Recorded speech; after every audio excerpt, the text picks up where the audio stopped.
Hello friends, welcome back to our channel. இப்போ இந்த அண்டாவை உள்ளே இருக்கிற பொருள்லாம் பார்த்துட்டு உங்களுக்கு என்ன தோணுது? கெஸ் பண்ணுங்க. வேற ஒன்றும் இல்லை கைஸ், நம்ம வந்துட்டு பிஸ்னஸ் பண்ணலாம் அப்படின்னு சொல்லி ஒரு ஐடியா வந்துருச்சு. அதுக்காக தான் எல்லா பொருளையும் நாங்கள் வாங்கி வச்சிட்டோம் ஆல்ரெடி. ஸோ என்ன பிஸ்னஸ்ங்கிறத நீங்கள் கண்டுபிடிங்க. தயிர் பாக்கெட் வாங்கியிருந்தோம், ஒரு 6 பாக்கெட் தயிர் வாங்கியிருந்தோம். அதுவுமே எங்களுக்கு பத்தலை. ஸோ அதுக்கப்புறம் 2 பாக்கெட் வாங்கினோம். இப்போதைக்கு இதில் 4 தான் இருக்கும். அதுக்கப்புறம் பத்தலைன்னு சொல்லி கூட 2 வாங்கணும். உப்பு எடுத்திருந்தோம், வேறு கொத்தமல்லி வாங்கியிருந்தோம், கருவேப்பிலை. இதெல்லாம் பார்த்துட்டு உங்களுக்கு ஒரு கெஸ் இருக்கும்னு நினைக்கிறேன். ஸோ மிளகா வாங்கியிருந்தோம். இதில் நீங்கள் கெஸ் பண்ணியிருப்பீங்க, நல்லாவே தெரியுது. ஸோ மோர் தான் நம்ம வந்துட்டு பண்ண போகிறோம். மோர் பிஸ்னஸ் தான் பண்ண போகிறோம். வெயில் காலத்தில் இது ஓடும் அப்படின்ற நம்பிக்கை. பட் இருந்தாலும் ஒரு வேளை நாங்கள் வந்துட்டு இந்த பிஸ்னஸில் லாஸ் ஆனாலும் பரவாயில்ல, ஓகே, அதெல்லாம் ஒன்றும் பிரச்சனை இல்லை. நம்ம ட்ரை பண்ணி பார்க்கலாம். ட்ரை பண்ணாமல் இது பண்ணால் செட் ஆகாதுன்னு நினச்சா சரி வராது இல்லையா? அதனால் ஏன்டா இதெல்லாம் பண்ணுறீங்க அப்படின்னு கேட்டிங்கன்னா, என்ன பண்ணுறது, காசு பிரச்சனை தான், வேற ஒன்றும் இல்லை. ஸோ அதனால் எதையாவது பண்ணி சும்மா ஏதாவது ஒரு மூலியமா ஏமாற்றி பிழைக்கிறதுக்கு உருப்படியாக உழைச்சி சம்பாதிக்கலான்னு ஒரு ஆசை. கருவேப்பிலையெல்லாம் உறுத்து போட ஆரம்பிச்சிட்டோம். உறுத்து போட்டதுக்கப்புறம் மல்லி இலையெல்லாம் வெட்டி நறுக்கி குட்டி குட்டியாக நறுக்கியாச்சு. மிளகாவையும் அதே மாதிரி பீஸாக நாங்கள் வந்துட்டு வெட்டி போட்டுட்டோம்.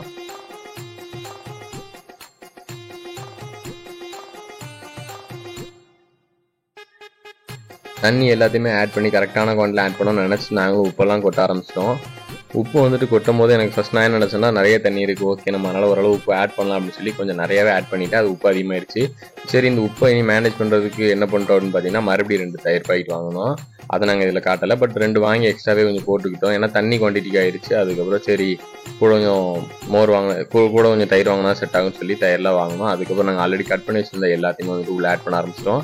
ஆட் பண்ணி முடிச்சுட்டு நல்லா கலக்குன்னு கிண்டிக்கிட்டே இருந்தோம். நல்லா கிண்டி முடிச்சுட்டு நாங்களே ஒரு ஜக்கு குடிச்சிருப்போம்னு நினைக்கிறேன். இங்கே வச்சு இங்கே பாருங்கள், நிறையா இருக்குது இல்லையா? ஆக்சுவலாக இவ்வளோவும் விற்றா எவ்வளோ வந்திருக்கும் அப்படிங்கிறத உங்களுக்கு லாஸ்ட்டில் நாங்கள் சொல்லியிருப்போம். ஸோ நாங்கள் ஃபுல்லாக விற்கலை, ஓரளவுக்கு தான் விற்றோம். அதுக்கப்புறம் வந்துருந்தேன். நாங்கள் வந்துட்டு எங்களுக்கே ஓகே போதும், ரொம்ப இதுக்கு மேலே ஆள் வராதுன்னு தெரிஞ்சு போச்சு. ஸோ அந்த கண்டிஷன் நாங்கள் வந்துட்டோம். இதுதான் வந்துட்டு பார்த்தீங்கன்னா நாங்கள் மோர் விற்ற இடம்.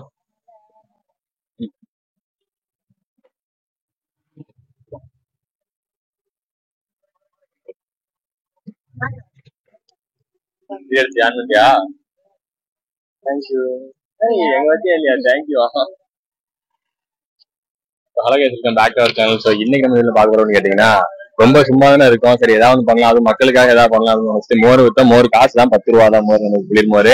ஸோ நமக்கு முதல் கஸ்டமர் வந்து பாத்தீங்கன்னா அந்த பாப்பா தான். குழந்தையும் தெய்வம் ஒன்றும் சொல்லுவாங்க. ஸோ அதே மாதிரி நமக்கு ஒரு குழந்தை தெய்வம் மாதிரி வந்து நமக்கு வந்துட்டு காசு கொடுத்து மோரை வந்துட்டு வாங்கியிருக்கு. நம்ம பிசினஸோட வியாபாரம், ஓகேங்களா? ஸோ அடுத்த கஸ்டமர் வர ஆரம்பிச்சிட்டாங்க. ஸோ 2-3 கஸ்டமர்ஸ் வந்தா நமக்கே ஒரு மோட்டிவேஷன் வருது, வர ஆரம்பிச்சிட்டாங்க. ஸோ இதுல ஒருவேளை நமக்கு ப்ராஃபிட் வந்துச்சு, லாபம் வந்துச்சு அப்படின்னா ஒரு நாள் நமக்கு கண்டிப்பா இதை ஃப்ரீயாவும் கொடுக்க ஆரம்பிச்சிருவோம், ஓகேங்களா? ஸோ போக எத்தனை பேர் வராங்கன்னு பார்த்துட்டு உங்களுக்கு எல்லாத்தையும் வீடியோல போடுறோம். ஸோ பார்க்கலாம். ரியல் ஹாப்பினஸ் எதுல வந்துச்சு அப்படின்னு வந்து பாத்தீங்கன்னா, எங்களுக்கு மோர் வித்தையில ப்ராஃபிட் வந்தது இல்லையோ, இல்லைன்னா நிறைய கஸ்டமர்ஸ் வந்தது இல்லையோ, நாங்கள் நிறைய ரெகக்னைஸ் பண்ணாங்க, அது அந்த விஷயத்துல விட எங்களுக்கு இந்த மாதிரி ஆட்களுக்கு நாங்கள் ஃப்ரீயாக மோர் கொடுத்ததுல தான் உண்மையிலே செம ஹாப்பினஸாக இருந்துச்சு. நாங்கள் ஒரு இதுக்காண்டி பப்ளிசிட்டிக்காண்டிலாம் சொல்லலை. உண்மையாக வந்து பார்த்தீங்கன்னா இப்போ இந்த இடத்துல தெரிகிற ஆட்கள்கிட்டலாம் நாங்கள் வந்துட்டு காசு வாங்கணும். ஆனால் அவங்ககிட்ட எங்களுக்கு வாங்கவே தோணலை. ஆக்சுவலாக எங்களுக்கு இதில் ப்ராஃபிட் கிடைக்குங்கிறது நல்லாவே தெரியும். சரி, ப்ராஃபிட் தான் கிடைக்கும் தெரிஞ்சு போச்சு, நம்ம எதுக்கு வந்துட்டு ஃப்ரீயாக கொடுக்கக்கூடாது. நிறையவே நம்ம வந்துட்டு விற்கிறோம். ஒரு நாள் வேலைக்கு போயிட்டு வர்றவங்க, கூலி வேலைக்கு போயிட்டு வர்றவங்க, நிறைய பாட்டிமார்கள்லாம் வந்தாங்க. ஸோ அவங்களாம் எங்களுக்கு காசு வாங்கி விருப்பம், பாட்டிலாம் கொண்டு வந்தாலும் நிறைச்சு தான் கொடுத்து அனுப்பிவிட்டோம். அவங்களுமே நிறைய வாழ்த்திட்டு போனாங்க, 4-5 பேர் வாழ்த்திட்டு போனாங்க, நல்லா வருவாங்க அப்படிலாம் சொல்லி வாழ்த்திட்டு போனாங்க. ரொம்பவே சந்தோஷமா இருந்துச்சு. இன்வெஸ்ட்மெண்ட் பண்ணி எங்களுக்கு ப்ராஃபிட் கிடைச்ச விட இந்த பிளெஸிங்ஸை தான் நாங்கள் வந்துட்டு பெரிய கிஃப்ட் அண்ட் பெரிய ப்ராஃபிட்டை நாங்கள் வந்துட்டு நினைக்கிறோம். பேசு இந்த பேசுறது பார்க்குறேன் சொல்லு. இதான் என் தம்பி தேவா. இப்போ ஒரு பாட்டு தேவா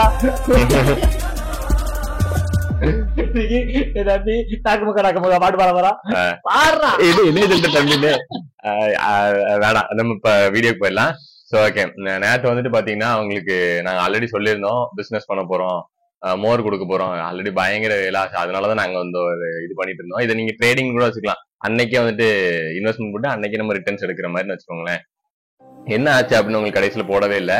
ஏன்னா நாங்க வந்துட்டு பண்ணிட்டு இருக்கும்போது எங்களுக்கு ரொம்ப ஃபோன் ஹீட் ஆகி சார்ஜ் எல்லாம் குறைஞ்சி எங்களால் ஃபுல் வீடியோலாம் எடுக்க முடியல. அதனால வந்துட்டு நேரத்தே எடுத்துருக்கணும், நேரத்தை எடுக்க முடியல, டயர்ல அப்படி தூங்குனதுதான்.